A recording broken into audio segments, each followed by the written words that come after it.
Bienvenidas y bienvenidos todos y todas ustedes a la sesión del día de hoy.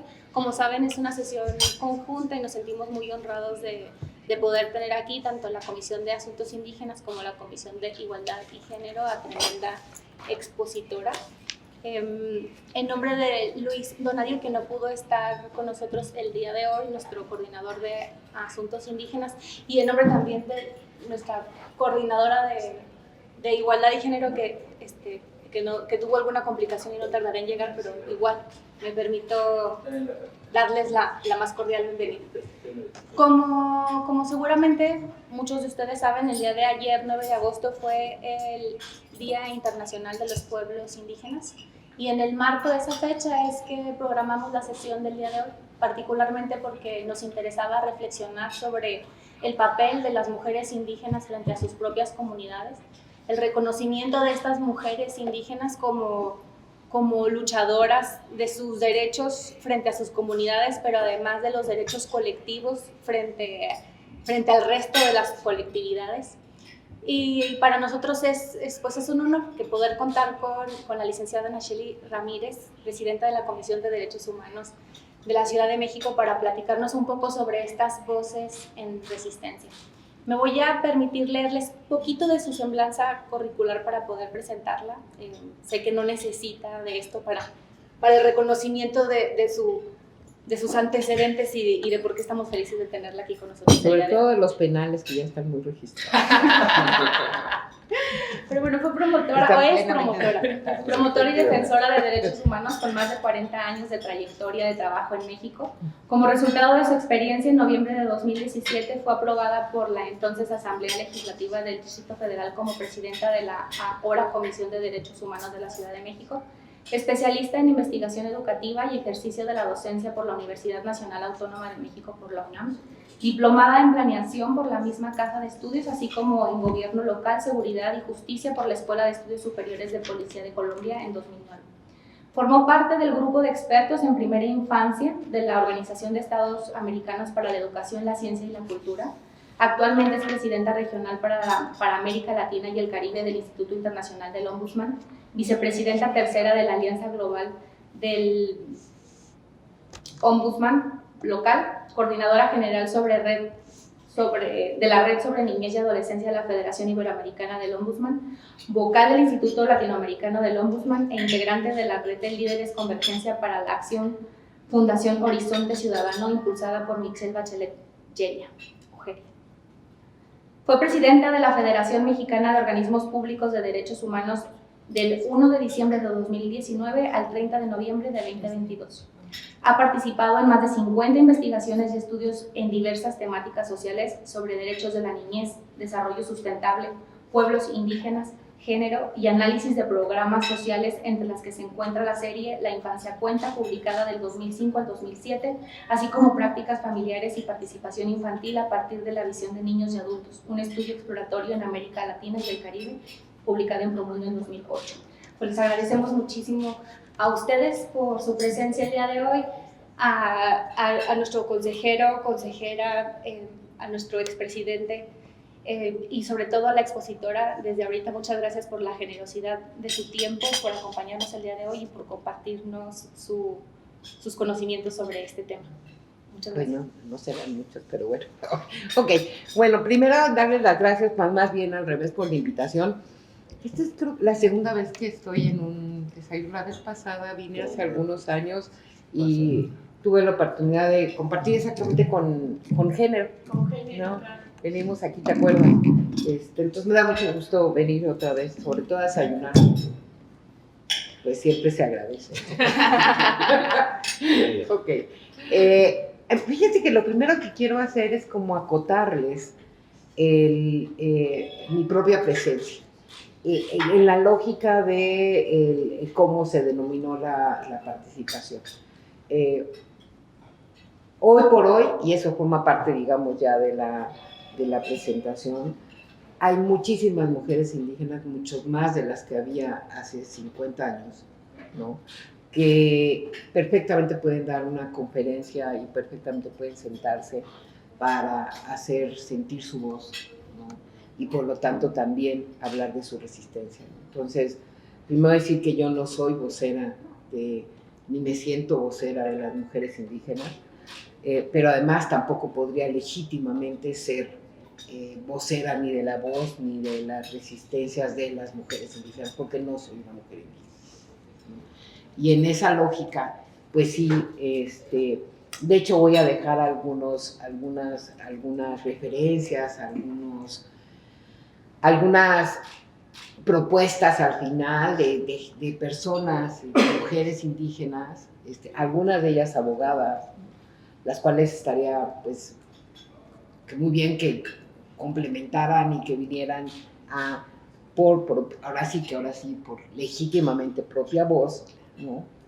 hablar de ellas. Entonces, lo que yo voy a hacer es rápidamente, y lo voy a hacer más rápido de lo que pensaba, por el público al que me estoy refiriendo. Todas y todos ustedes han estado de una u otra manera, y en muchos de ustedes mucho más intensamente, trabajando la lógica de la justicia y las lógicas del avance en la legalidad y en el empoderamiento a través de eso, de poblaciones indígenas, ya sea hombres y mujeres, y entonces pues tienen bastante información al respecto, ¿no? Pero pues finalmente lo haré así, y porque así la traía yo preparada, y más bien procederemos a tener un poquito más de tiempo para poder más bien platicar e intercambiar.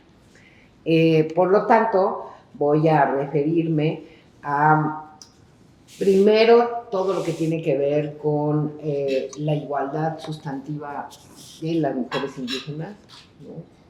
Y algunos datos que nos hablen de contexto, que nos digan por dónde estamos y a qué nos estamos refiriendo todavía hoy cuando hablamos a mujeres indígenas en nuestro país. Y después algunos datos sobre justicia y mujeres indígenas. Y por ahí como cerraríamos con algunas voces para poder compartirlo. Lo primero, y antes de entrar exactamente a las mujeres indígenas como tal, déjenme decirles que desde los derechos humanos hoy, no nada más en el mundo, sino sobre todo en nuestra ciudad, cuando nos referimos a población indígena, ya no usamos el término ni poblaciones marginadas, ni población discriminada, ni una población vulnerable o altamente vulnerable o vulnerabilizada. Lo que utilizamos es el término que tiene nuestra Constitución local, ¿no? Que es que básicamente este grupo pertenece a los grupos de atención prioritaria. Y esto tiene una lógica, y por eso empiezo así de fondo. Cuando nosotros hablamos, refiriéndonos a estas poblaciones, y hablo de población indígena, en este caso de mujeres, pero también son poblaciones en situación de calle, niñas, niños y adolescentes, mujeres en lo general, personas privadas de la libertad, y los 16 grupos que están en nuestra Constitución. Si nosotros nos referíamos a ellas como tradicionalmente acostumbramos a referirnos, lo que estamos señalando es una característica de la población. Y cuando se discutió el cambio en la Constitución, el enfoque era en dónde queremos poner el énfasis. Queremos poner el énfasis en que esas poblaciones, dadas sus características de alta discriminación, de marginalidad, de situación de vulnerabilidad, requieren una atención reforzada del Estado. Es una obligación de protección reforzada, y por lo tanto, por eso son un grupo, y son grupos de atención prioritaria. Porque el énfasis no está en su situación, el énfasis está en la obligación del Estado para hacer cumplir y garantizar sus derechos. Entonces, este grupo del que vamos a hablar es un grupo de atención prioritaria, que además, y voy al segundo momento en términos de lo que trabajamos en derechos humanos, y requiere de dos elementos que todavía hace 3 décadas, que estamos cumpliendo 30 años en la comisión, entonces en el 93 todavía no se utilizaban, y tiene que ver con esta visión interseccional, ¿no? ¿no? E interdependientes, sobre todo en términos de cuando hablamos de las poblaciones y de las personas que tenemos que analizar. Es decir, aquí estamos hablando de que estamos hablando, sí, de una población indígena, que ya en sí es un grupo de atención prioritaria, pero aquí tenemos que tener esta otra mirada que nos permite ver que dentro del grupo de población indígena tenemos que tener esta mirada interseccional, esta mirada que nos permita hacer una mejor, diríamos ahora, análisis del contexto de lo que está pasando y concentrar tanto el análisis como la atención de manera diferenciada, ¿no? Que requiere más. Y fíjense, aquí no es la suma de características, sino más bien cómo esas características configuran una realidad diferente, casi no las tomamos en cuenta, ¿no? Entonces, en este caso, pues la primera visión y el primer lente que hay que ponerse es que no es nada más que pertenecen a un grupo de atención prioritaria como pueden ser las poblaciones indígenas, sino que además son mujeres y que siendo mujeres entonces también hay ciertas características y determinantes que determinan su situación, pero también determinan nuestro actuar y cómo tendríamos que atenderlo. Entonces, digamos, acotando esa parte, pues iríamos rápidamente a lo que les traigo preparados y luego desde el análisis ver por dónde caminamos. Entonces serían datos demográficos, cuestiones que tienen que ver y reflejan la desigualdad, el reconocimiento de la mujer indígena ante la ley, su acceso a la justicia y algunas referencias que quería compartir. Les voy a compartirles inicialmente esta cita dada por exactamente una mujer indígena mapuche alrededor de la tan discutida constitución chilena, ¿no? Y sobre todo aquí, más que la constitución chilena, que pues ya saben el futuro que tuvo y todo lo demás, lo importante fue el proceso de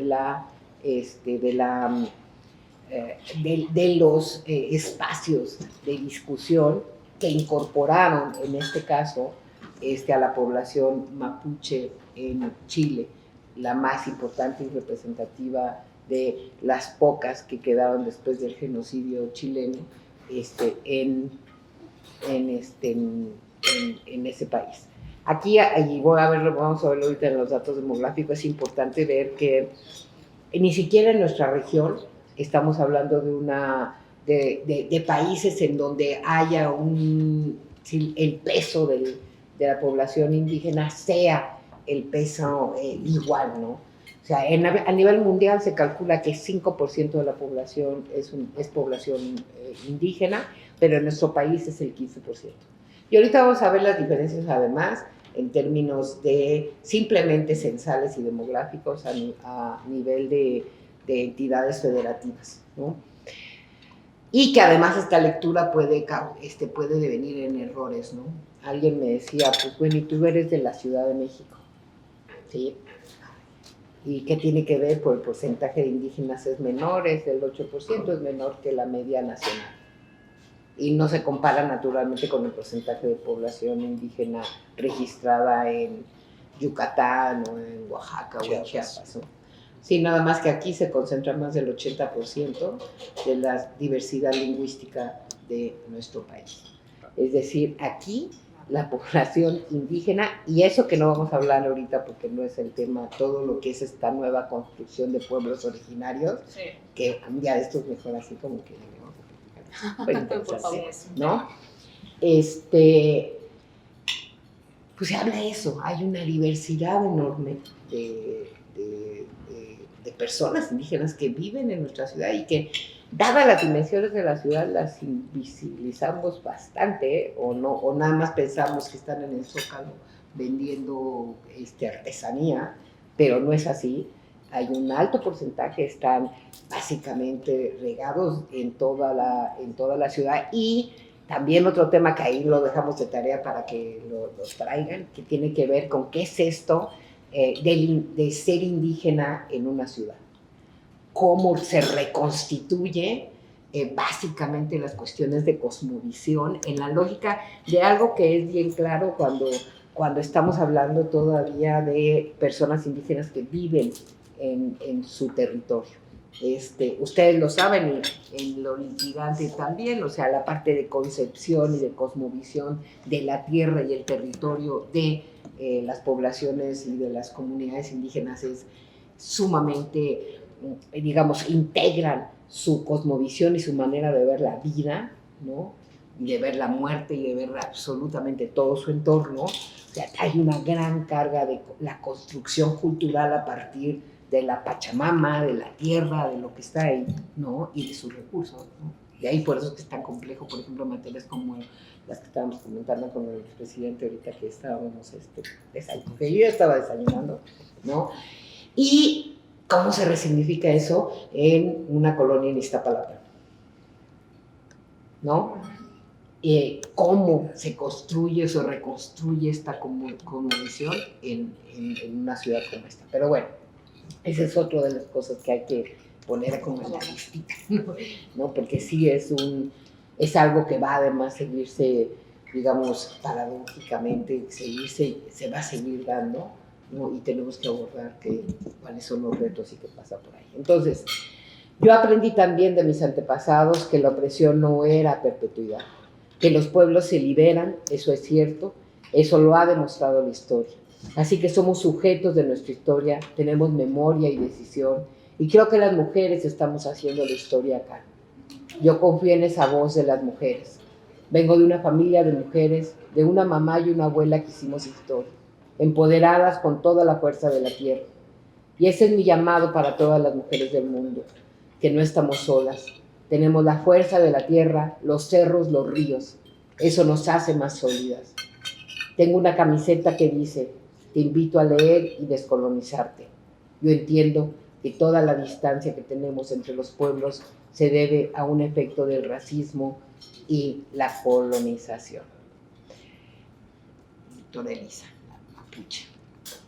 Esto lo vamos a tocar un poquito cuando vamos a la parte jurídica, que se refiere a estas poblaciones, cuando hablemos de pluralismo jurídico y en esencia por qué existe el pluralismo jurídico y qué le da esencia en términos de una posición política, ¿no? Porque lo es, ¿no? Y de qué deriva, ¿no? Es totalmente claro que esta rama, o sea, esta visión del derecho es una visión que surge de la resistencia y de las voces de mujeres y de pueblos indígenas en esos términos y que le dan, digamos, otra visión completamente diferente, pues, a la búsqueda de justicia, al derecho, a los procesos, ¿no? Pero eso hallamos después con calma. Primero vamos a lo demográfico, ¿no? Son los datos del censo 2020. Estamos hablando de que tenemos 23.2 millones de personas mayores de 3 años que son hablantes de lengua indígena, que se autoidentifican como indígenas. Esto ha cambiado a lo largo del tiempo, cómo dirían las voces propias indígenas, como en nuestro país como nación ha aplicado el indigeniómetro, ¿no?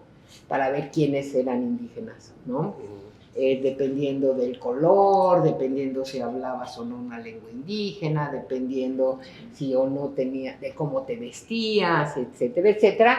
Y esto no nada más tiene es decir, es y deriva de nuestras concepciones y es cultural, pero también estaba plasmado en las políticas públicas y en la manera en que nos contaban, en que se dirigían y que, etcétera, etcétera, a la población indígena.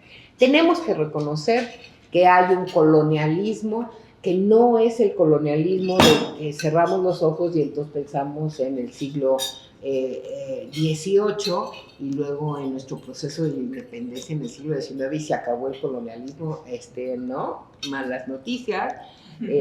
Así se gesta, así se construye este país, pero pues la visión colonizante se perpetúa de diferentes maneras. Y entonces, quizá la más impactante en términos, por ejemplo, de nuestro desarrollo más moderno, es ver estas poblaciones con las iniciales poblaciones de política indigenista, que lo que decían era, ay, qué bonito, lo indígena es nuestra historia, y qué bueno que en algún momento, como todo lo bueno y lo malo, lo hicieron, porque no tendríamos, pues no podríamos disfrutar de nuestras pirámides y de nuestras iglesias y de toda esa conformación si no hubiera habido esta política, digamos, de qué orgullo, somos pluriculturales y tenemos una historia y nuestros ancestros, etcétera, etcétera. No la tendríamos, y los invito a quienes no han ido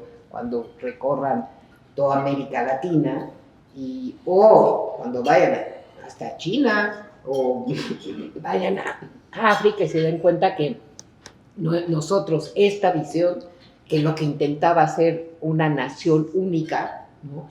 Lo que implicó fue que le apostáramos a esta visión romantizada, pero por el otro lado le apostáramos a básicamente todos somos mexicanos y mexicanas, y entonces pues tenemos que hablar el español porque esa es nuestra lengua única, y pues sí, los indígenas está para que nos hagan artesanías, y que seamos muy orgullosos y orgullosas de eso, pero pues tengo una política en donde, pues para empezar, ahora que están en discusión los libros de texto, ¿no?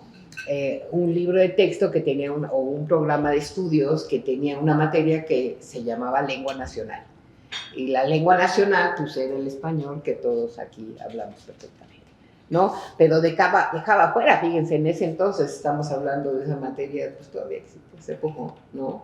Dejaba fuera, pues la gran variedad, y ahorita lo vamos a ver, bueno, millones de mexicanos, hoy actualmente 23.2 y luego muchos otros. Entonces, regresando a lo del censo, digamos, los contaban, el conteo censal de poblaciones indígenas en México, o sea, fue bastante gelatinoso por cómo las concebíamos que íbamos a contar, porque se dificultaba contarlo, porque naturalmente hoy tenemos muy buena parte de las poblaciones indígenas viviendo en zonas urbanas, en ciudades de más de 100,000 habitantes, etcétera. Pero imagínense un año 50, pues donde la mayoría, no nada más del país, era un país más rural que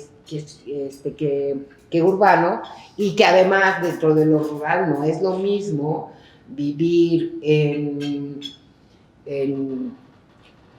Tuxtepec, ¿no? En Oaxaca, ¿no? Que vivir en la sierra misma, y entonces que hagas 8 horas, 9 horas, 10 horas en quién sabe qué tipo de transporte para llegar a una comunidad, y entonces contabilizar. Entonces, el anterior a este tipo de contabilidad, hubieron dos como grandes luchas para poder visibilizar, porque este dato puede ser tan simplista, pero tan profundo en términos de algo que es muy importante, y es cómo visibilizamos a las poblaciones, ¿no? Y entonces, inicialmente el censo lo que decía era, ¿eres hablante de lengua indígena o no? Y si eres hablante de lengua indígena, pues entonces eres indígena, ¿no? Ya de entrada no registraban a mayores de 5 años. No sé por qué opinaban que los niños indígenas no hablaban antes de los 5, pero bueno, de todos modos los quitaban, ¿no? No, eran hablantes de mayores de 5 años. No teníamos el registro de niños indígenas, pues porque como el criterio era hablante y decidieron que pues balbuceaban, ¿no? Yo no sé, pues no había manera de registrarlos, pues no registrábamos eso. El siguiente criterio, después de una gran discusión de años, ¿no? Fue variarlo a otro elemento que decía personas que viven o que están en un hogar en donde haya hablantes de lengua indígena, ¿no? Entonces, si mi abuela hablaba zapoteco, entonces ya formaba, es decir, había otro indicador que fue como construyéndose, y que fíjense que las discusiones son tan interesantes que se dio dentro del mismo estado, del mismo gobierno. O sea, el INEGI decía, pues es que es hablantes, Y CONAPO en ese entonces, pues hablando de discusiones de principios de los 90, decía, no, yo voy a registrar quienes en su familia tienen alguien que habla una lengua. La concepción aquí tiene también que ver con un reduccionismo que hacemos desde acá, y que es la lengua es el único elemento en donde se transfiere la cultura. Y no es cierto, no es el único que crea cosmovisión, muy importante sí, y por eso hay que rescatarlas, ¿no? Pero no es el único. Y el siguiente es el que estamos viendo ahora actualmente y tiene que ver con la autoidentificación. Te identificas, también hay ¿no? indígenas mudos. Además. Sí, sí, porque no es indígena, porque no hablan. Entonces, ese, digamos, es el criterio que se está utilizando actualmente. Llegar a este criterio no ha sido fácil, ¿no? Y como les digo, no ha permitido durante muchos años que visibilicemos como teníamos que ver. En un país, y hablando, me retrocedo a la parte colonialista, en donde tuvimos, sobre todo en la construcción del México moderno, una visión nacionalista que, por un lado, enaltecía nuestro pasado, pero por otro lado decía, hay que unificar. No hay otra manera de unificar que a través de, básicamente, que se incorporen a la cultura nacional. Y la cultura nacional era una, y el idioma era uno, ¿no? Y eso, como les digo, pues trajo cosas muy bonitas en una parte, pero trajo pues invisibilización y trajo otro proceso de colonización moderna, que ahí estuvo y de entrada permanece y se va transformando con el tiempo. Entonces, tenemos el 51.4% son mujeres. Esto es muy parecido a la media nacional. La media nacional es 51.2%. O sea, del país son mujeres, o sea, pues no hay mucha diferenciación en esos términos. Donde hay diferenciación, como se darán cuenta, es en la parte de mayor porcentaje en términos de la distribución y también de la pirámide a nivel de la nacional. Nosotros estamos siguiendo una tendencia que es la tendencia global. ¿Qué quiere decir eso? Menos tasa de fecundidad, a la menos tasa de fecundidad y mayor longevidad por básicamente el desarrollo de la humanidad, de nosotros mismos, ¿no? Con todo y la pandemia somos, es decir, eso, muchos países hoy son claramente un rombo, ¿no? Y muchos otros ya están siendo un triángulo invertido, ¿no? Cuando tradicionalmente, pues por eso se llamaba, según esto, pirámide. Nosotros seguimos llamándolo pirámide, pero pues me llega un momento en que no va a ser, ¿no? Y estamos siguiendo como país esa tendencia, menos nacimientos, mayor número de adultos, de personas mayores, de 60, por naturalmente el incremento también en la esperanza de vida.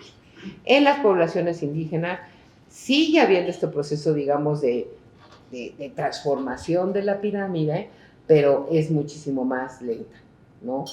Por dos razones que vamos a ver ahorita, que tienen que ver con desigualdad, y es acceso a la salud, ese es uno, importantísimo, que es desigual, ¿no? Y lo otro tiene que ver con la tasa de fecundidad. Entonces, mientras las mujeres, en general, según el censo 2020, que es el último que tenemos en el país 1.9 hijos, ¿no? En el caso de mujeres indígenas es 2.85, ¿no? Entonces ahí ya empezamos a ver como el porqué de estas diferenciaciones. Voy a hacer, y no me voy a ir porque no es el tema ahorita, aunque es importante en términos de la visión colonialista y estas poblaciones visibilizadas, a lo que tenemos hoy de conteo de afrodescendientes en nuestro país, ¿no? Primera vez contabilizadas en este censo, son el 2.5% de la población. Las afroindígenas oaxaqueñas, las afroindígenas guerrerenses, más invisibilizadas, en esto son mujeres y aparte eres indígena y aparte eres mujer afroindígena,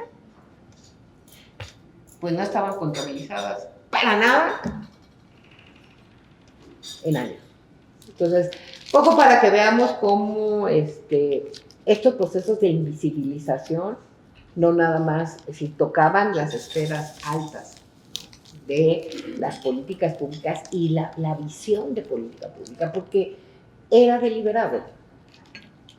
O sea, si lo que tú querías era conformar uno solo, pues también tampoco estabas como muy interesado en hacerlo. Y lo otro es que muchas veces nos preguntamos, ¿cómo es posible que tengamos los rezagos que vamos a ver ahorita de desigualdad todavía ahorita, cuando supuestamente hemos tenido políticas, entre comillas, para hacer un mejor rasero desde hace tantísimos años? ¿Por qué no llegan? ¿No? Pues quizá primero, que pensamos así bien, es que porque ni siquiera sabían que tenían que llegar, a dónde y cómo, ¿no? Y luego después pensamos mal, que yo soy bien mal pensada, entonces bueno. Entonces ahí está la distribución de lo que hablábamos, tenemos 68 pueblos indígenas aún, con 364 variantes lingüísticas.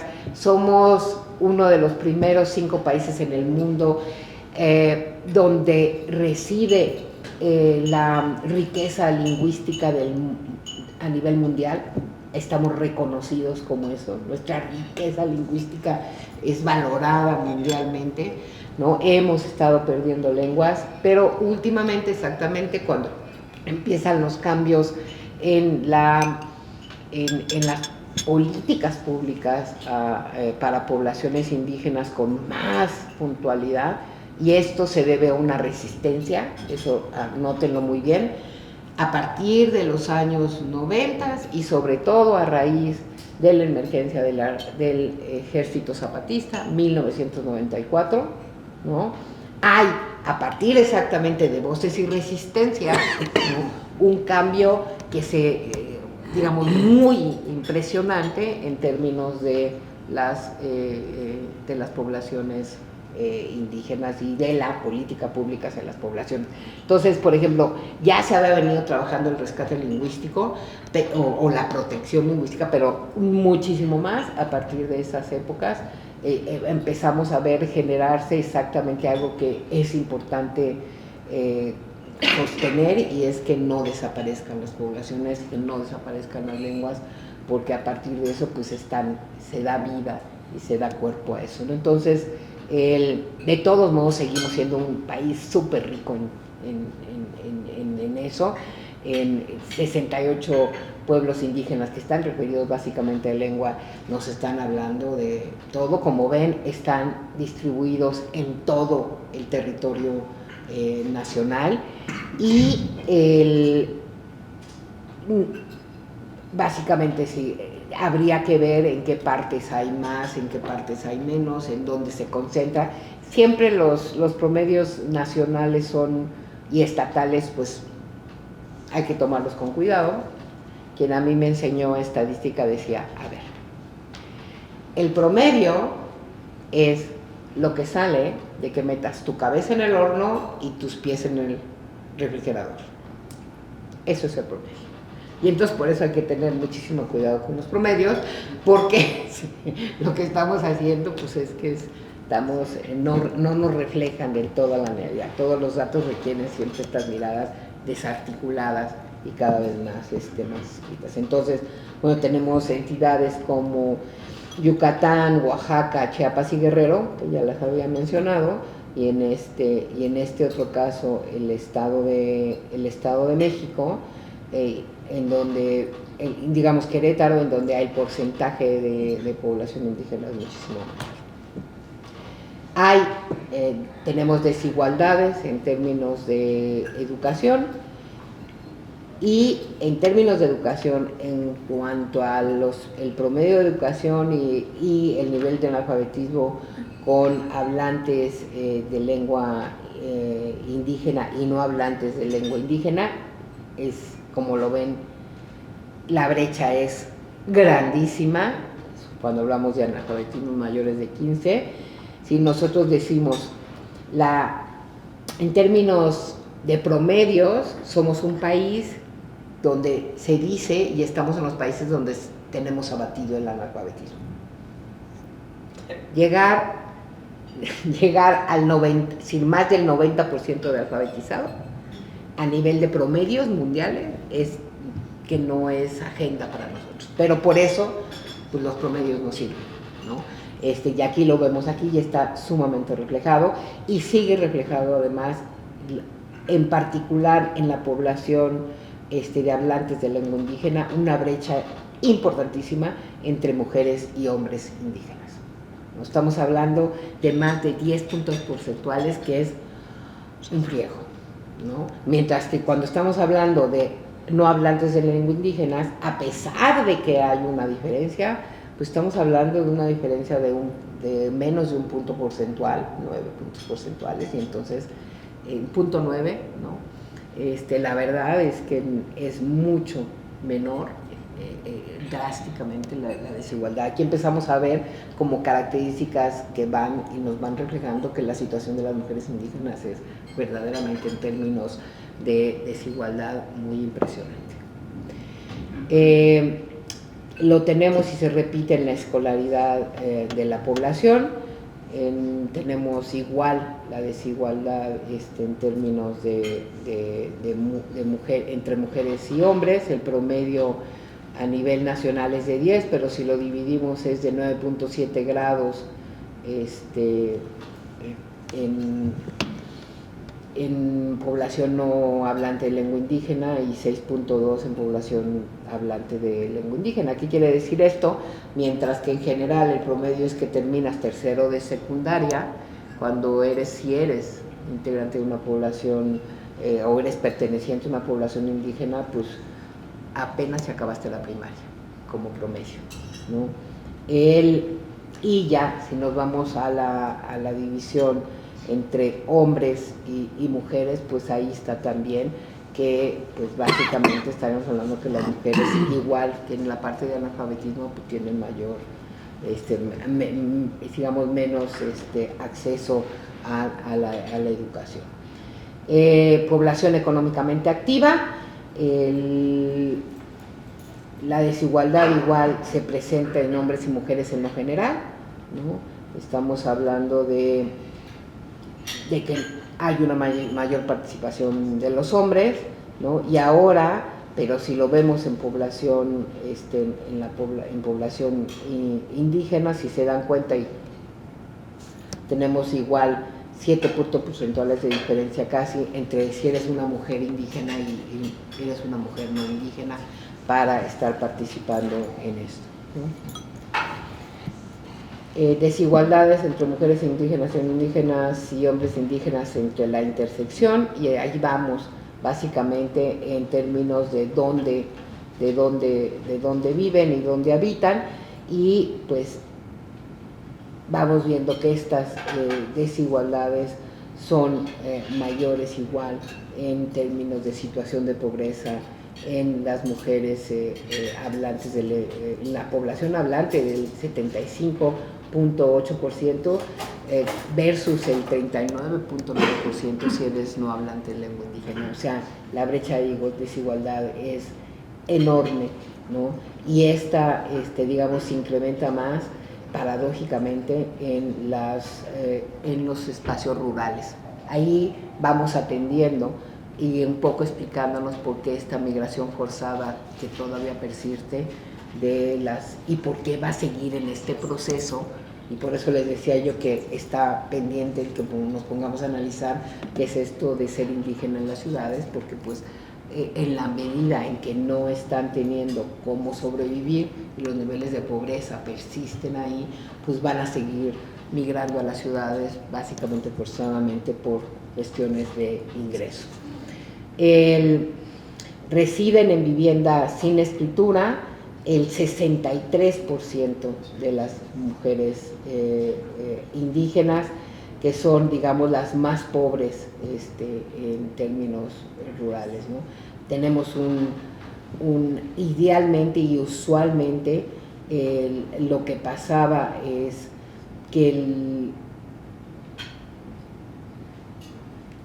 ese déficit lo teníamos sobre todo en lo urbano, pero cada vez vamos viendo que esto va y se implanta exactamente en las áreas de tipo rural.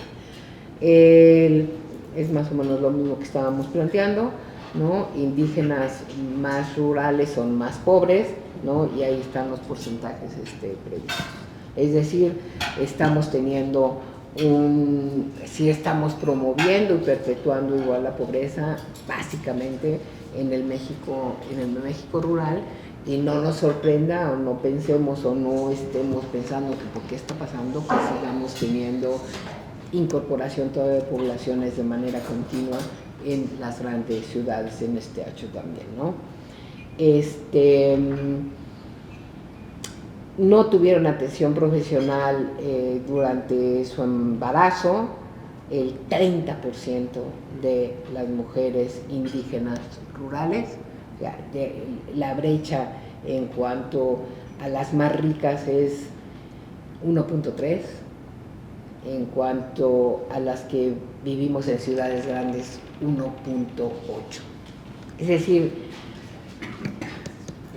pues digo, ahí ya no hay más que, o sea, los datos son muy claros para ver cómo estamos acentuando y cómo está presente la desigualdad y la brecha de desigualdad en otro, como pues ya lo vimos en educación, pues ahora lo vemos en salud, y pues ahí está muy claro, ¿no?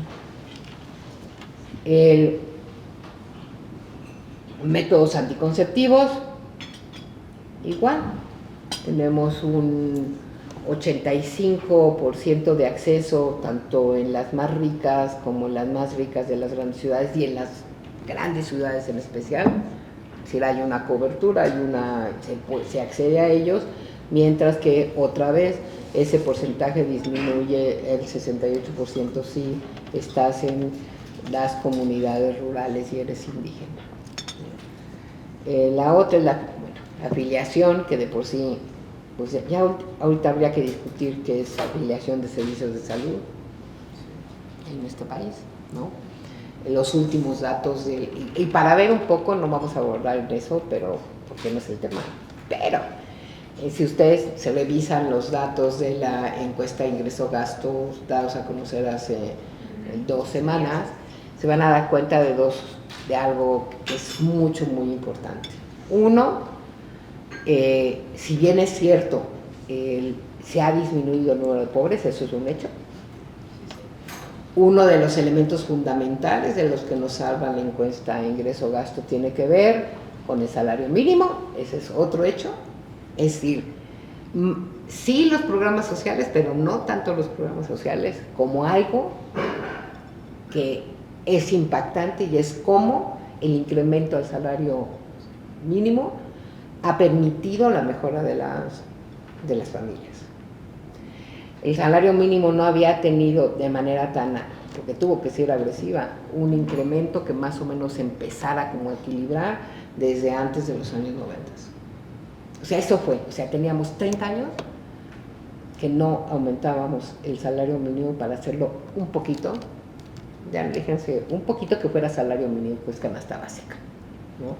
Y eso se hizo, y ya la encuesta lo está diciendo, ¿no? No es por los programas, pero si ustedes ven todo lo que tiene que ver con salud de esa misma encuesta, estamos en la calle.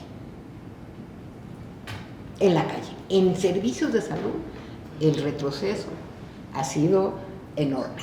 Y estos son datos, ojo, 2018. No estamos hablando de lo que estamos viviendo ahorita. Y por eso les digo, bueno, ahí está lo de ya teníamos deudas en filiación de salud, ¿no? Ojo, y con mucho cuidado, porque siempre generalmente hacemos como análisis, desde mi punto de vista, donde nos vamos cortos, ¿no? Estos servicios se incrementaron muchísimo la afiliación a partir de programas como Seguro Popular, que eso no implicaba que tuvieran el servicio, pero bueno, se aumentó la afiliación. Pero es una gran discusión, ¿no? Sí. No hay pendiente, pero sí creo que lo que sí nos están marcando es la salud, tema. Sí, porque una cosa es tema afiliación y otra accesibilidad. Ajá. Y los últimos datos nos dicen es tema, ¿no? Habría que ver ya con más profundidad después qué tanto igual está pegando, no nada más la dinámica de cómo se está haciendo la política de salud en este país, sino también el impacto que ese ha sido mundial de la pandemia y los efectos que esto ha tenido también, o lo que evidenció de los servicios de salud, porque no hubo ni un solo país, ni uno, cualquier, Alemania, Dinamarca, o sea, todos vieron en jaque, en unos en mayor medida y otros, porque esas desigualdades de todos modos se tenían, los servicios, su atención a servicios de salud por la pandemia, o su apuesta por los servicios de salud y la pandemia, y pues bueno, pues tenemos a nuestros queridos Medicare de acá arriba, pues viendo que pues esa es la agenda. Y la otra agenda, nada más por agregarlo, que ya estos temas dos ya los tomamos con población indígena, es la educación. Pero bueno, va. México, razón mujeres de horas semanas dedicadas al trabajo no remunerado. Naturalmente las mujeres dedicamos más que los hombres en razón de 4.4, más horas que los hombres en general en trabajo no remunerado, pero si somos mujeres indígenas y estamos en las áreas rurales, pues nos vamos a 5.7 horas más, ¿no? Y dedicadas al cuidado, mujeres indígenas, 4.9.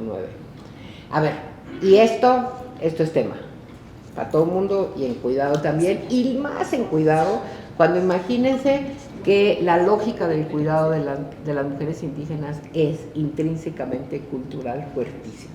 O sea, la esencia y la lógica del cuidado es parte de su construcción de cosmovisión, de sentido de tierra, de sentido de pertenencia, de sentido de familia y de comunidad. Porcentaje de mujeres de 15 a 41 años de edad sin trabajo remunerado, volvemos a la misma cifra, siempre ahí está ya marcado siempre, y con que vean eso, pues se dan cuenta pues, que hay diferencia, aunque finalmente, y que las diferencias son grandes, no tanto cuando las vemos y son muy drásticas en el nivel nacional, comparadas al promedio nacional, pero siempre hay que verlas también igual mucho en la lógica de entre unas y otras. Mientras si eres más pobre en general, es el 76%, si eres indígena esto se incrementa más, eres el 81% o eres el 80%, ¿no? Y si eres rica, pues disminuye al 37.7%.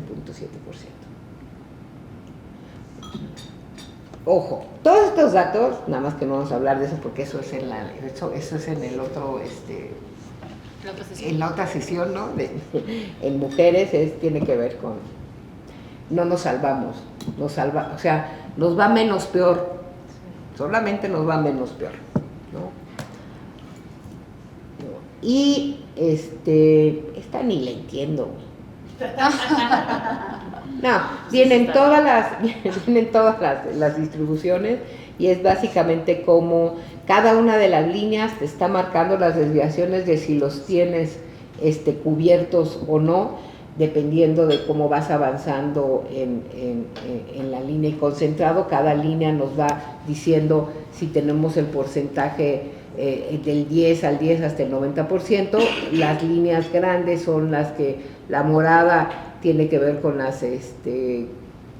con los estratos más, es que se ve o no se ve, más pobres, es que no se ve, se las dejo de todos modos, pero de todos modos lo que hace la gráfica es concentrarnos dónde y en qué momento las mujeres, lo que hemos venido haciendo durante las anteriores, te va peor, siempre te va a ir peor, porque vas a tener una mayor concentración en indígenas, y esta que está marcando es esta, por ejemplo, esta que se ve el punto, que es así se ve, ¿no? Son las más pobres rurales con relación a 6 años menos de instrucción, es decir, ahí en la parte de cómo desde un inicio tenemos y empezamos a comentar la brecha, estaba simplemente con que esa puntita que ven hasta acá, ¿sí? que rebasa y que llega a más del 80%, es que más del 80% tiene menos instrucción, y entonces que la desigualdad se da muchísimo mayor en esos aspectos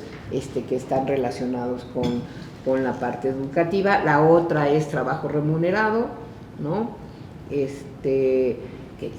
Y la otra que tiene que ver aquí con diseño de vida del residente, el último parte de atención profesional, que ya lo habíamos visto. Es ahí ves y reflejas la desigualdad igual. Ok, entonces a ver.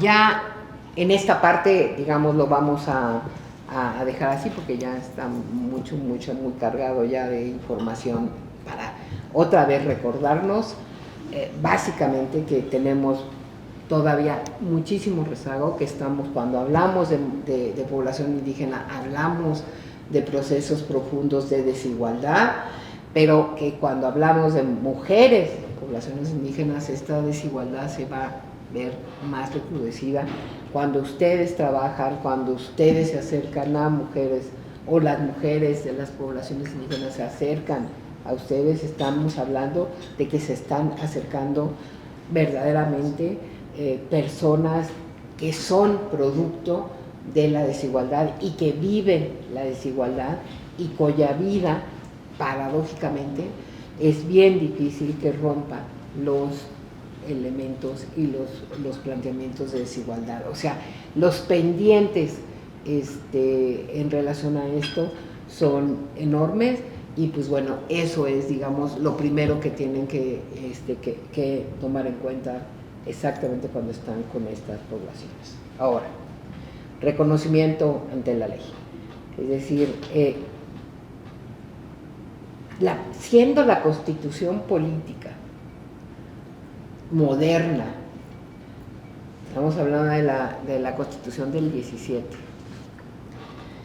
el ícono de las constituciones de los que en ese entonces se llamaban derechos sociales en el mundo. Es decir, nuestra constitución no la copiaron los rusos, o sea, para allá, en ese entonces. No los que dicen ahora que existen, no. O sea, ese entonces, es decir, la apuesta digamos, la apuesta de la garantía social, de los derechos sociales, estaba plasmada en esta constitución, que fue una constitución de avanzada. Cada vez que critican, y ahí hago un paréntesis, la Constitución de la Ciudad de México, hay muchas críticas alrededor de ella. Hay quien dice tenía que haber sido una constitución de mínimos, hay quien dice no, es una cosa terrible como hicieron eso, ¿no? Como que el derecho a los cuidados, tenemos un chorro de derechos que no hay en otro lado, ¿no? Y yo decía, pues es que pues regresemos a nuestra historia. Imagínense que en el 17, que sí hubo las discusiones, porque las hubo, hubiéramos cedido a la discusión de la educación universal gratuita. ¿Por qué? Pues porque el 10% de la población era la única que accedía a la educación. Y entonces hubiéramos dicho, no lo vamos a poner porque pues solamente es el 10% ahorita, y alcanzar al 90% pues va a estar cañón. Pues no, ¿verdad? Ahí está. Entonces creo que pues bueno, ahí no me voy a poner a discutir con los constitucionalistas porque no soy ni abogada soy, ¿no? Pero creo que pues también ahí hay una visión. Y fíjese, con todo y esa visión, tuvieron que pasar 75 años para que la Constitución reconociera la composición pluricultural de Nación Mexicana y de los pueblos indígenas para su sustento. Es decir, nos tardamos, igual que nos tardamos en contarlos, igual que por eso estos niveles de desigualdad están ahí, persisten, y eso porque fueron años de exterminio real y de exterminio, pues no numérico. Es que ahorita les voy a decir, y voy a concluir con algo que acabo de leer, que tiene que ver con, pues los matamos de todos modos. cuando somos omisos también matamos, también matar no es nada más eso, también los matamos. Pero se reconoce por primera vez la obligación de proteger las lenguas, cultura, uso, costumbre, recursos y formas de organización social, y básicamente es en ese entonces cuando se sentan las primeras bases para el reconocimiento del pluralismo jurídico incorporado en el proceso de validez formal propio del derecho positivo. ¿No? Y a pesar, si nos tardamos, porque deriva, y eso pues, ustedes lo saben, o sea, planteas, lo reconoces, lo obligas a proteger, y entonces también empujas a que esta otra ala del Estado, que son lo que ustedes, con las que ustedes trabajan, que es lo jurídico, lo jurisdiccional, lo normativo, lo que nos da contexto, lo que baja, pues también tiene que adecuarse a la otra parte, reconocer lo que se está reconociendo y trabajar incorporando exactamente esta parte. Con muchas resistencias igual, tantas resistencias que pues yo no sé en cuántas universidades que forman hoy todavía abogados en nuestro país hay que no sea optativa, ¿no? O que no sea un diplomado, o que no sea ahí por ahí una maestrillilla, ¿no? Elementos que nos aporten y que conformen abogados y abogadas en pluralismo jurídico. ¿No? En el 2001 se introduce a la Constitución Federal el artículo 2, cuya reforma consolida el pluralismo jurídico en el modelo constitucional de nuestro país. Estamos hablando ya de 22 años y pues regreso a la misma pregunta que les hacía hace rato. ¿Cómo estamos formando a estas generaciones con relación a esto? Yo creo que no las estamos formando. Esto además tiene un refuerzo de nuestra reforma constitucional del 2011 y 102 años después, es decir, hasta el 2019, ya ahí vemos con el conteo, fíjense lo que implica. Lo reconozco constitucionalmente a los afro y entonces a partir de eso pues también ya los cuento, ya están, ya existen. Es súper importante, por eso es súper importante esta parte. Tenemos muchísimas, y en términos de derechos indígenas en nuestro país, empezamos con el convenio 169 de la OIT, todas las convenciones modernas, digamos, ya estas convenciones que son las convenciones de finales del siglo pasado, reconocen de manera transversal a estas poblaciones, a la población indígena, a sus mujeres, la CEDAW, el Pacto de Derechos Económicos, Sociales y Culturales, la Convención de Derechos del Niño, todas estas están ya en términos de transversalidad, viendo y haciendo énfasis en la atención que tiene que tener en derechos estas poblaciones indígenas, incluyendo naturalmente las convenciones interamericanas, que en muchos casos están siempre más de avanzada en términos del reconocimiento de los derechos de poblaciones indígenas, simplemente por nuestra historia y nuestra configuración. Finalmente, Latinoamérica es una nación conformada, digamos que ya estaba habitada, que ya existía antes de que existiera Europa.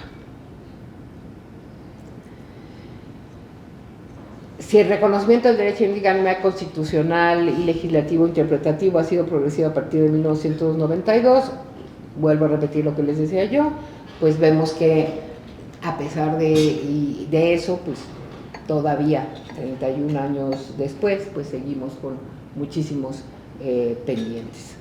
¿No? Vemos lo que les dije anteriormente, pues esto nos implica que si bien es cierto hay avances en la igualdad formal, tenemos todavía mucho que hacer en la igualdad sustantiva, como lo estuvimos viendo. Y permítanme pues compartir algunas voces de mujeres indígenas más que la mía, con relación, digamos, a pendientes en términos del ala jurisdiccional con relación a las mujeres indígenas, ¿no? Uno es la de tierra y territorio, ¿no? El exigente reclamo de las indígenas y campesinas que entregan movimientos en defensa de la tierra y del territorio para ser consideradas cotitulares de las parcelas ejidales y comunales, ejemplifica su lucha de base contra la histórica exclusión patriarcal que viven, ya que solo tienen acceso a la titularidad cuando enviudan, y eso mientras el hijo mayor crece. El no ser titulares de la tierra impide a las mujeres participen en las asambleas, espacios donde se toman las decisiones comunitarias, lo cual limita su autodeterminación y el ejercicio de sus derechos ciudadanos, en tanto su existencia comunitaria siempre está mediada por el hombre como el derechero, esposo, padres e hijos. Gran pendiente, gran tema, del cual, por cierto, hemos estado avanzando bastante. Yo las invito que convoquen a la presidenta del Tribunal Agrario. ¿Ya la han traído? No. Traigan.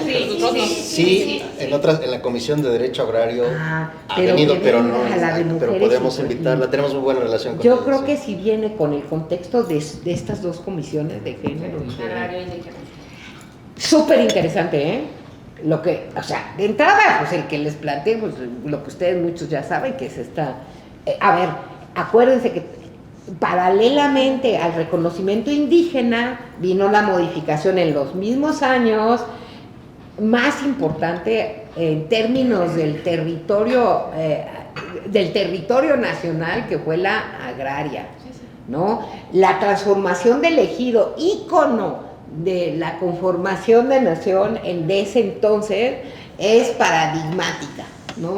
Y fíjense, estamos 30 y tantos años después y la brecha y la desigualdad ahí está cañón en estos términos, pero ¿qué creen? Se ha ido avanzando porque la norma, es ahí un ejemplo de cómo la normatividad jala y en algún momento disminuye desigualdad. Y discúlpenme, es importante ser dueño de la tierra en comunidades indígenas y en rurales, claro, a ver, es importante muchas veces ya con la crisis del autoconsumo, ya ni siquiera es importante porque te sirva para subsistir, te sirve para visibilizarte y ser dentro de las decisiones de tu comunidad, te sirve en términos de cosmovisión, de que heredas algo, tú a tus hijos, que tú los criaste, tú que estás sola, porque el señor se fue hace 30 años, quién sabe en qué lugar de Los Ángeles y con qué otra mujer está casado, y tú te reportas y no te da un quinto y tú estás ahí y no tienes nada. De ese nivel. Ahí se los dejo, pero sí, invítela, ¿no? Otro temazo, interpretación y traducción, ¿no? Y aquí dicen las defensoras indígenas del Centro de Derechos de Mujeres de Chiapas, con larga tradición en capacitación en el uso y construcción de la traducción de los idiomas indígenas, han enfatizado el valor jurídico de la oralidad. Es decir, no podemos hablar de pluralismo jurídico si no hablamos de oralidad, ¿no? En los 3 sistemas jurídicos que existen en Chiapas, oficial, tradicional y zapatista, las defensoras traductoras, en colaboración con estas abogadas, han rechazado las traducciones literales en los juicios y han construido el procedimiento que comúnmente llamamos traducción activa de significados, porque, como ellas dicen, deja sentir el coraje, los conocimientos, el posesionamiento y sentimientos de las agredidas, procedimiento que ha sido muy útil para la argumentación jurídica, sobre todo en los juicios orales y comunitarios. Las lenguas indígenas, que no son dialectos, las lenguas indígenas, porque hace mucho se rebasó nuestra tradición, nuestra manera de ver las lenguas como me las enseñaron a mí, en donde solamente tenía la categoría de idioma y de lengua si se podía escribir. No, señores, eso está rebasado en términos sociolingüísticos y también políticos, y también tenemos que romperlo. Es decir, no son dialectos, porque cuando a mí me enseñaron, decían, pues hay dialectos porque no escriben, no hay escritura, y no es cierto, ¿no? Entonces, estos idiomas generalmente son tradicionales, a pesar de que hay intentos igual de interpretación y de traducción, ¿no? La oralidad es algo que los determina, y por lo tanto ahí, cuando queremos hacer justicia, tenemos que entender y ver exactamente que hay una primacía de todo lo que tiene que ver con la oralidad con respecto a ellos, ¿no? Y bueno, esto que dicen las traductoras, que es fundamental, y que es fundamental hasta en nuestros idiomas, ¿no? Cuando más o menos sabes otro idioma y ves la traducción que luego a veces hacen al español, o sea, dices, ay, no, esto no dijo, oye, eso no dijo, porque finalmente es el contexto, ¿no? El contexto el que nos da todo. Imagínense en esta riqueza además en donde hay una serie de palabras que no existen en esos idiomas, pues porque no les interesaba, porque es otro mundo, porque no construyen como nosotros, y no necesitan, porque nosotros inventamos palabras y las usamos porque las necesitamos, ¿no? No las necesitan, ¿no? Y se convierten de todo. Yo siempre, cuando hablamos de familia, hago la referencia en que la mayoría de las lenguas de nuestro país no tienen la palabra familia. ¿No tienen la palabra, perdón? Familia. ¿No? En náhuatl, el equivalente es los que compartimos el mismo patio. Okay. ¿Qué quiere decir esto? Pues había un sentido comunitario de quién era responsable. Tú, sí, son tus hijos y son tus hijas, pero la comunidad se hace responsable. Y por eso, antes de la llegada de los españoles, no había expósitos y no había hijos abandonados, porque si morían los papás, la comunidad se va a cargo. Y nuestra visión tan clara, yo siempre lo menciono, de mexicana de los compadrazgos, por ejemplo, ¿no? Es exactamente, retoma esa parte.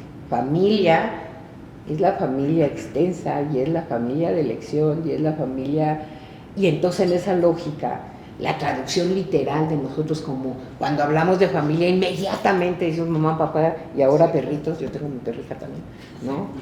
¿No? Hijos, ¿no? Eso no es la visión, es nuestra visión.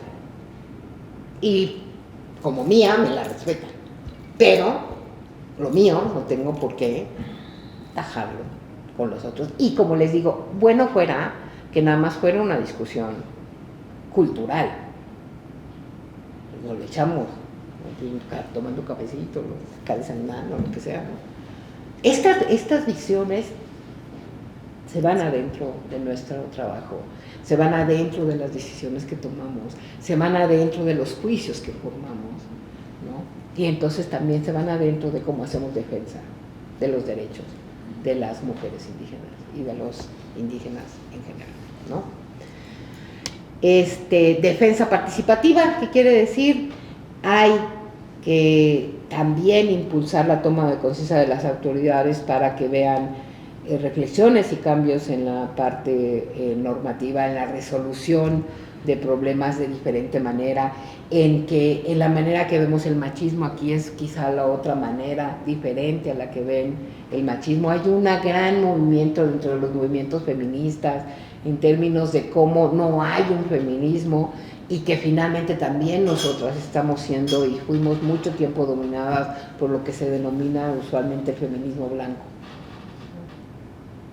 ¿no? Tenemos que pensar en esta lógica, en cómo exactamente el oír al otro te va a permitir, es decir, llegar a un consenso medio que respete los derechos humanos, pero que también dentro del respeto de los derechos humanos respete algunos usos y costumbres y alguna manera de hacer resolución de conflictos diferente a nuestras tradicionales maneras de Estado que tenemos y que nos dominan. El Estado punitivista es un Estado colonialista. Esa es nuestra visión de verlo. O sea, somos punitivistas, pensamos que el único elemento para poder resolver violencia, conflicto, castigar, es el punitivismo, el castigo, el encierro, la cárcel. No es cierto, pero también eso empuja, y en el caso de mujeres, y en el caso, sobre todo mujeres, imagínense, en violencia y en todo este tipo de cosas, empuja también a la apertura, que no implica ceder ante violaciones graves a derechos humanos. Ojo. Que pues acá les ponemos fuego a las patas, no, ¿verdad? No, güey, ¿no? Pero de eso se trata, ¿no? Por eso es pluralismo jurídico, por eso no es pluralismo indígena, es pluralismo jurídico. No es solamente que ahora tengamos que hacer del derecho, de la norma, también una visión única. Del otro lado. Y bueno, algunos casos como el de Inés Fernández y sus familiares contra México, que como ustedes saben fue una determinación de la Corte en contra del gobierno mexicano, y que tenía que ver básicamente con la estigmatización, tenía que ver con el uso de intérpretes. No hablaban español. Y aunque hablaran español, es una segunda lengua. Y aunque hablen español, no tiene la misma cosmovisión su segunda lengua.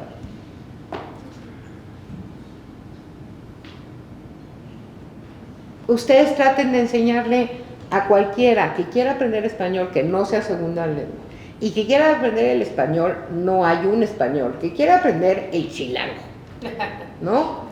Y que quiera aprender las denominaciones del verbo chingar. Muy amplio. Muy amplio. ¿Estás de acuerdo? Y reconocido por la Real Academia Española, además. ¿No? Igual que el verbo cantinflear. ¿Estás de acuerdo?